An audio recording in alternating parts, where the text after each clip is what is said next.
Chapter 16 is about box models and chance processes.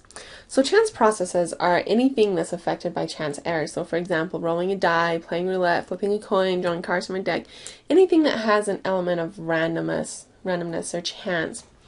And when we have a chance process, we might generate numbers that we're interested in. For example, if we're rolling a die, we might be interested in, say, the number of sixes we get. Or if we're playing roulette, we might be interested in the amount we win. If we flip a coin, we could keep track of our results, writing down a 1 for every head or a 0 for every tail. Or drawing cards from a deck, we could write down the number on each card. Now these are just some examples. There's many more things that you could keep track of from each one of these chance processes. So in this example, in the game Settlers of Catan, players roll the 2 dice and they add up the numbers. And we would be interested in how much that sum varies.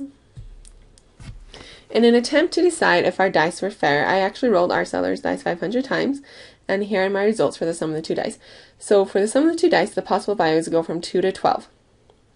And if I rolled it 500 times, using some probability, and this is a probability distribution that we haven't learned about in this class, I can figure out how many times I expect to get each number. So out of 500 times, I'd expect to get a 2 about 13.9 times.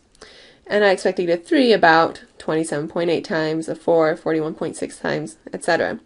Notice these are decimals because if we're just talking about expected numbers, sometimes we'll get decimals. Obviously in real life, you're only going to get either 13 twos or 14 twos or 15, etc. And then these are the actual observed numbers that I got. So these are the expected counts. So I expected to get 83.37s. These are what I actually got. So I expected 13.92s, but I only got 13 twos. And I expected 27.8 threes, but I only got 31 threes. So to answer our questions, for number 1, did we get 13.9 twos like we expected? So again, we expected 13.9, but we got 13. So no, we got 13, which is pretty close. Now, did we get 27.8 threes like we expected? So if we look at the threes, we expected 27.8. No, we got 31. So again, those are pretty close. Let's look at some of the rest. So for 4s, I expected 41.6, but I got 48. Or for these 7s, I expected 83.3, but I got 82. For 10s, I expected 41.6, but I got 35. For 12s, I expected 13.9, but I got 19. And this happens anytime you're looking at anything with the chance process. You're going to have your expected values, but your actual values are going to be off. So, none of the actual counts matched the expected counts,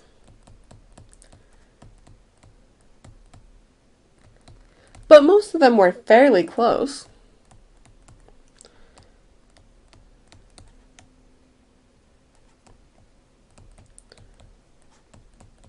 And that's something you're going to see over and over again in statistics, that what we actually get isn't going to match up with what we expected exactly, because real life isn't like theory exactly, but it should be fairly close. So as a couple remarks, the chance error is the difference between what we expect and what we actually get. And box models are going to help us answer the question, how large is the chance error likely to be? On box models. So for example 155, let's say you're playing a game in which you roll a die 10 times and you get paid the amount shown on the die each time. So rolling a die is like drawing one ticket from the box, drawing out a number between 1, 2, 3, 4, and 5, and 6. That's basically what rolling a die does. And if you want to see what the total amount is that we get paid, we could just draw 10 tickets from the box and then find the sum. So box models make an analogy between a chance process, so doing anything that involves chance, and drawing tickets from a box. Usually the analogy goes something like this. So we'd say something like the quantity we're interested in is like the blank of blank draws from a box. And so to make a box model, we're going to answer the following questions. Number 1, what is the quantity of interest? Are we interested in the sum of the draws, the average of the draws, or the percentage of ones in the draws? How many draws are we doing? How many tickets are in the box? What numbers go on the tickets? And are the draws made with or without replacement? Now that's a general box model. For the next 2 chapters, we're going to focus on just the sum of the draws, and we're also going to focus on drawing with replacement. So those questions will be a little bit easier for you because we're going to narrow down our choices. So for example, 157, we want to flip a coin 3 times. For each head, we're going to win $1. For each tail, you win nothing. So make a box model for the amount of money you win.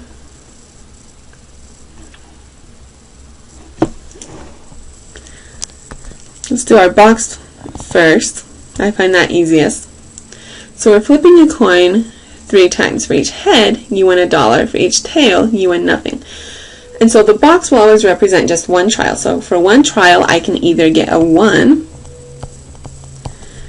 or I can get 0, specifically $0 or $1. And so that represents just one coin flip. I can either get a 1 or I can get a 0. Now we want to flip it 3 times, and so all we have to do is say that the amount you win is like the sum, let's capitalize that, sum of 3 draws from the box, and we've already drawn the box in there.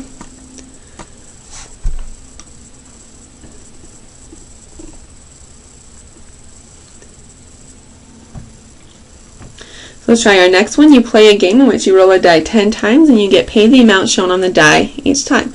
So find a box model for the total amount that you can win. So again, I like to do the box first, and the box is just one single trial. So if we roll a die and you get paid the amount shown on the die, so the amounts that you can get paid are $1, $2, $3, $4, $5, and $6. So for each trial or each die roll, those are your possible answers. And the amount you win is like the sum of how many draws, so how many times you're rolling the die, 10 times, so 10 draws from the box, and there's my box.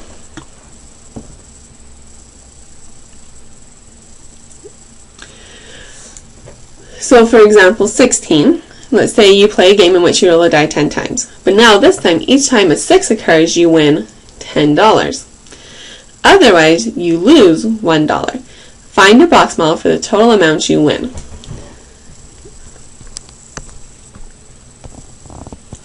So if I was to draw my box, when you roll a die, there are 6 choices, right?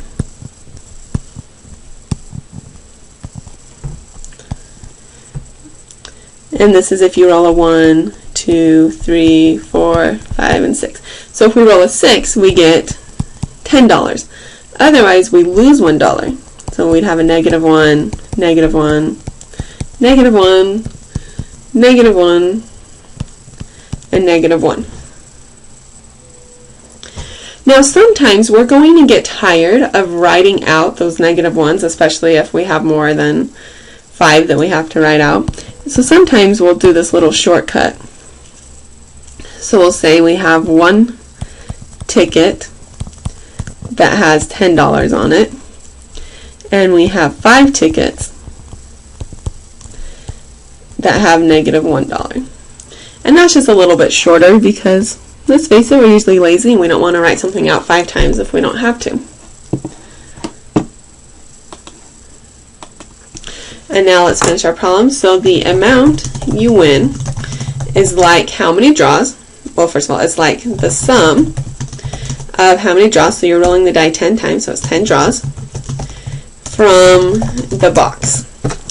And you could do either box if you want to write it out, or if you want to abbreviate by telling me how many tickets of each. So example 160, a multiple choice test has 20 questions, each with 4 possible choices. Each correct answer is worth 5 points, and for each incorrect answer you lose 2 points. Find a box model for your test score if you guess all the answers. So if you guess all the answers, that just means that each answer is equally likely.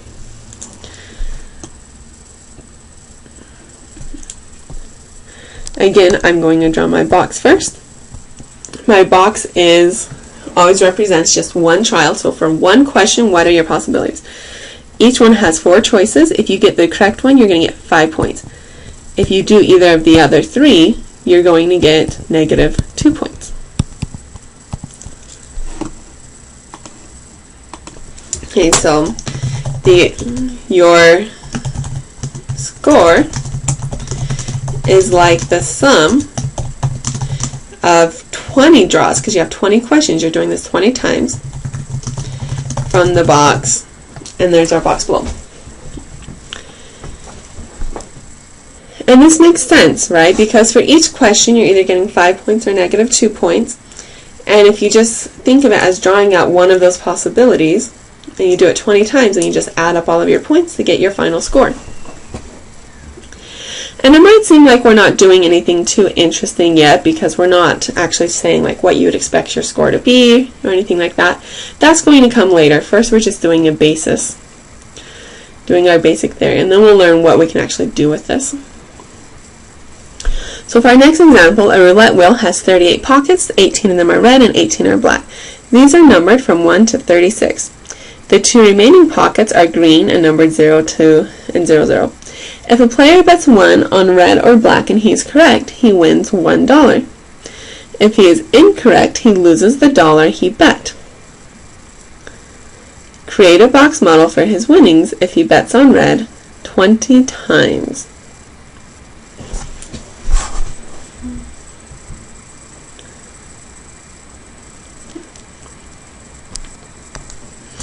So first of all, if he bets on red, there are 2 things that can happen. He can win $1, or he can lose $1. Those are our only 2 options, right? For one trial, one game, he either wins 1 or he loses 1. Then how many ways can he win $1? He only wins if he gets red, and there are 18 red things, so we'll say that there's 18 red tickets. And then how many other choices are there? There are 20 other pockets. So there are 20 tickets that give us a -$1.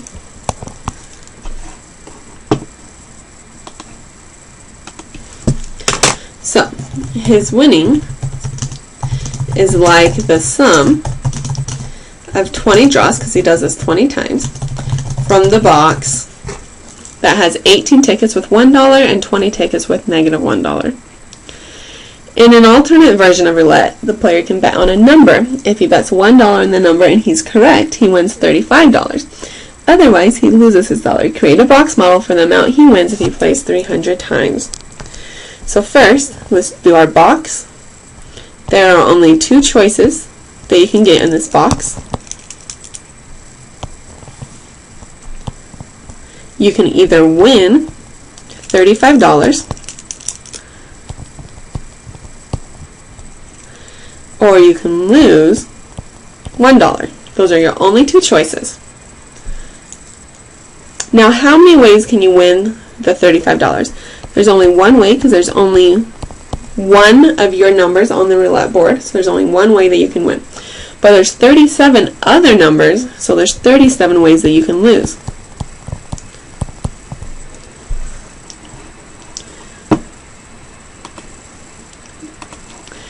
And then the amount that you win is like the sum of 300 draws, because you're drawing it out. You're doing it 300 times from the box.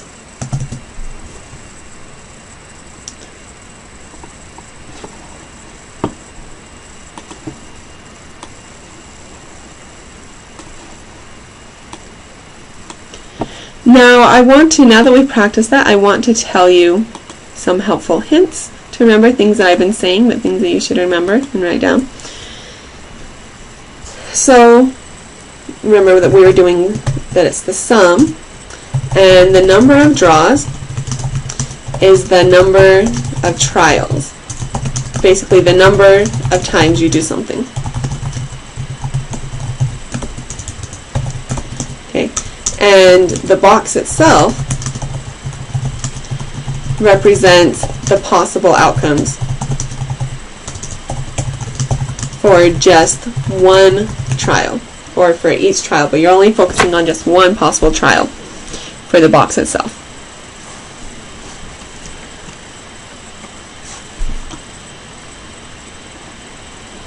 Now we're going to change it up just a little bit, because sometimes we want to classify or count the number of events we get.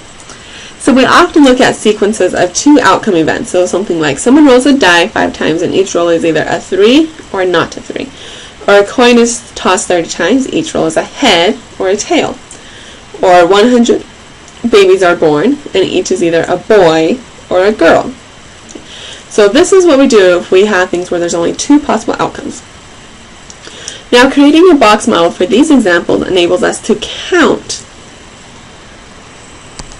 So our first types of box models we did is when we're interested in like the amount or total amount of something we win or our scores. This is if we want to count something.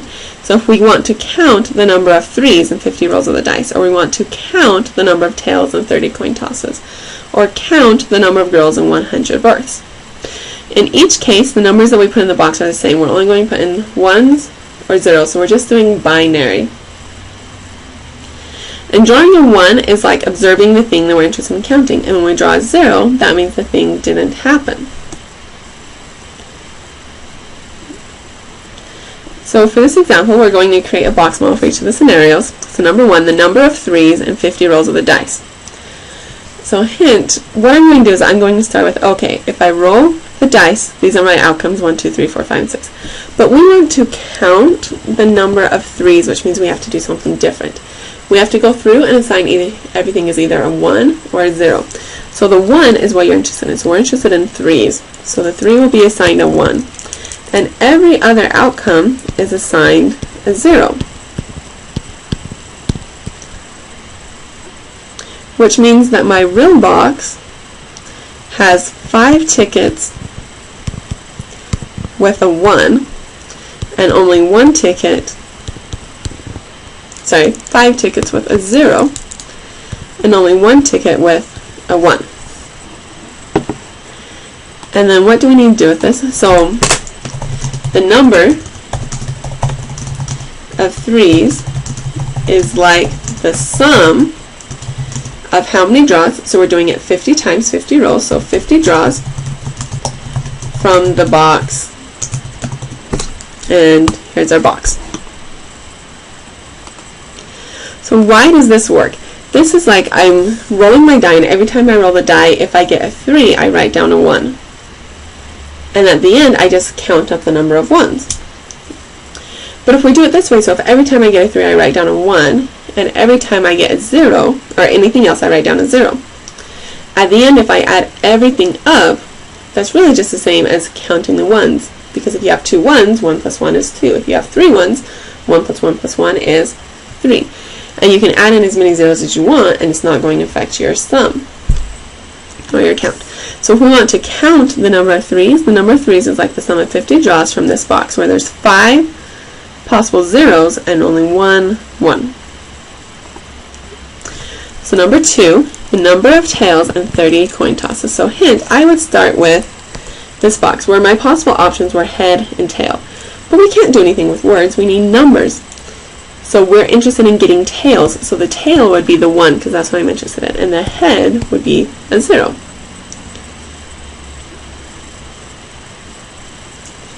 And so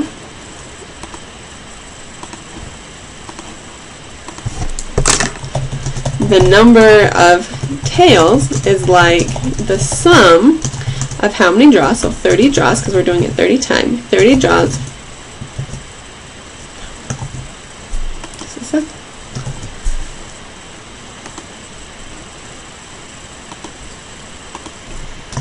from the box, and what goes in my box. There are only two options in my box. You can either get a 0 or a 1.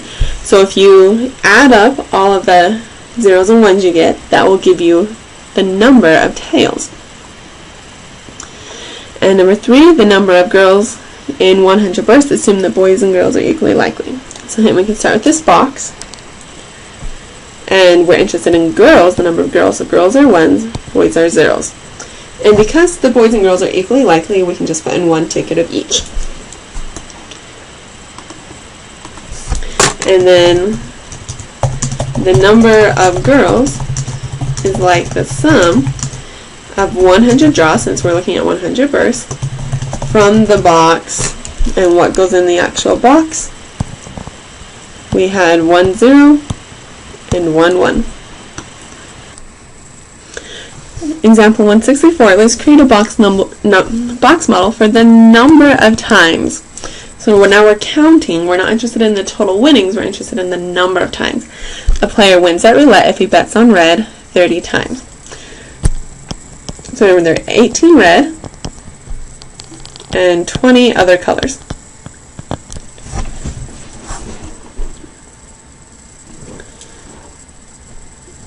And anytime he gets a red, that would be a 1. Anytime he gets something else, that would be a 0.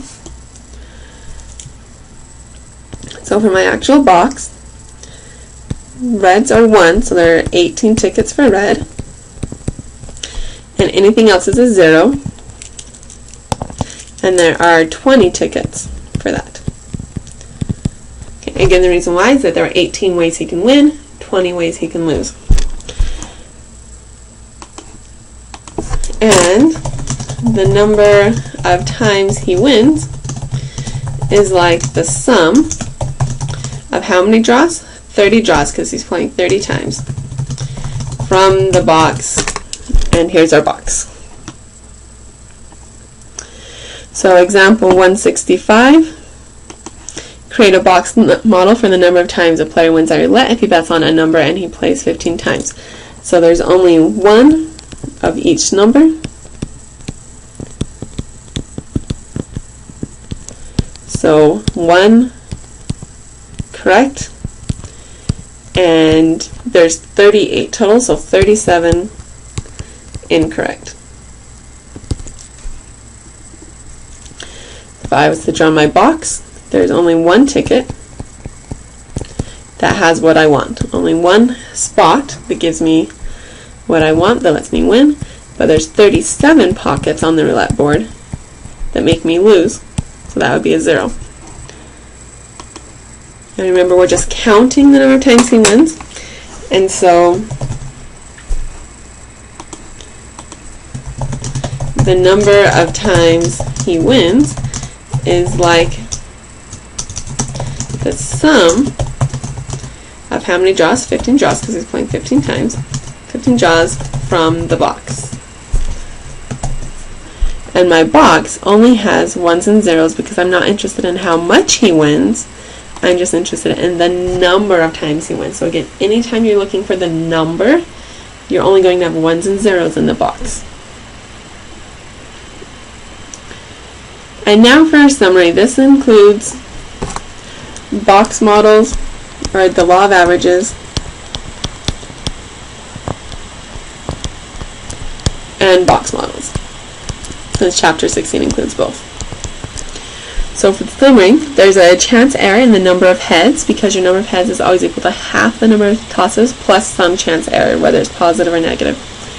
The law of averages can be stated in percentage terms, so with a large number of tosses, the percentage of heads is likely to be closer to 50%. And the law of averages does not work by changing the chances. So for example, after a run of heads in a coin tossing, a head is still just as likely as a tail. And then for the actual box models part, a complicated chance process for generating a number can often be modeled by drawing from a box.